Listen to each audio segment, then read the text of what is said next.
not two sides to bigotry, and there are not two sides to hatred. And if you choose to march with a flag that symbolizes the slaughter of millions of people, there are not two sides to that. The only way to beat the loud and angry voices of hate is to meet them with louder and more reasonable voices.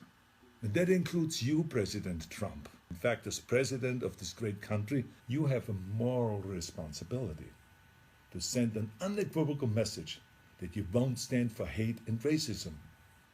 Now let me help you write your speech here a little bit.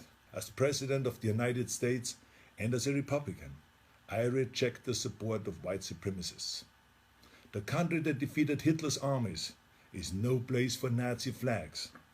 The party of Lincoln won't stand with those who carry the battle flag of the failed Confederacy.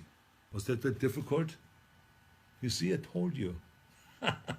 I have a message to the neo-Nazis and to the white nationalists and to the neo-Confederates.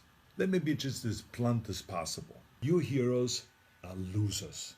You're supporting a lost cause. And believe me, I know the original Nazis. I was born in Austria in 1947, shortly after the Second World War. And growing up, I was surrounded by broken men who came home from the war filled with shrapnels and guilt, men who were misled into a losing ideology.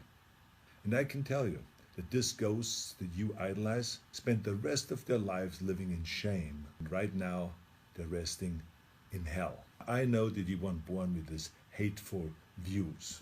No one is. But the truth is, it's never too late to make the choices, to learn and to evolve, and to understand that all human beings have equal value.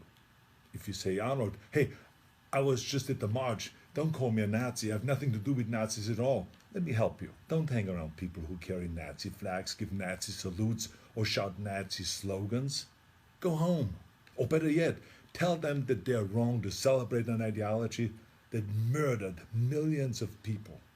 And then go home. You're so lucky to live in a country that gives you every right to say horrible things. But think about how you could actually use that power for something good.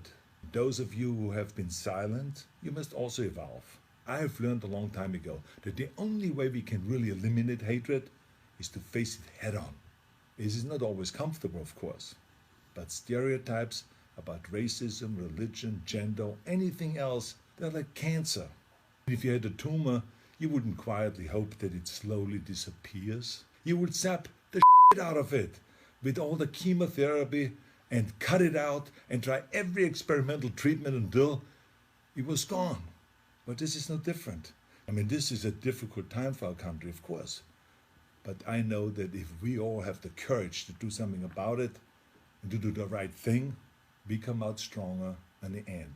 I've already donated some money to the Simon Wiesenthal Center, named after a great Nazi hunter, who I was lucky to call a friend. And I hope that you will join me by supporting your favorite anti-hate organization. Let's all commit right now to leaving the terrible ghosts of the past in the trash heap of history. That's where they belong. Now share this video if you think that hatred has no place in America.